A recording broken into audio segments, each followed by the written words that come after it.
অন্যদের পেছনে ফেলে কি করে আকর্ষণের কেন্দ্রবিন্দু হতে হয় সেই বিদ্যা ভালোই রপ্ত বলিউড অভিনেত্রী প্রিয়াঙ্কা চোপড়ার। তার সমকালীন অভিনেত্রীদের রূপালী পর্দায় কালেভ্রদে শিরোনামে আসেন।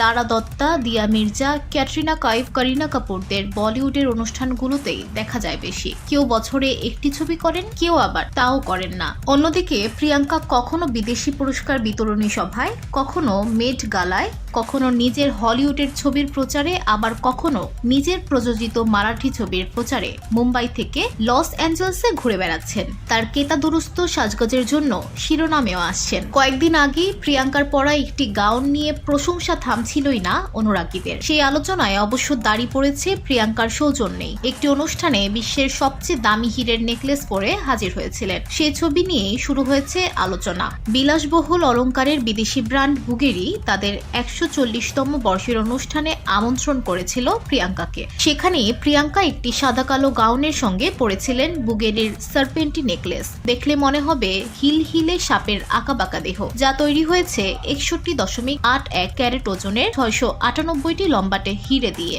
সাপের শরীর থেকে ঝুলছে বড় বড় হীরের লকেট।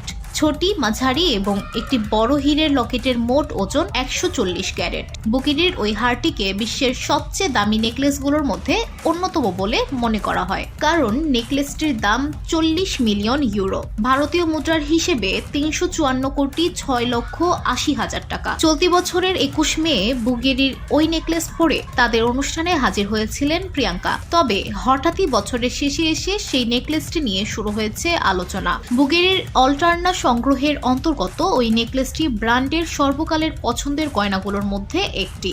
বুলগেরির বিশেষ শোরুমে প্রদর্শিত থাকে ওই বিশেষ গয়নাটি। VOD Bangla news desk.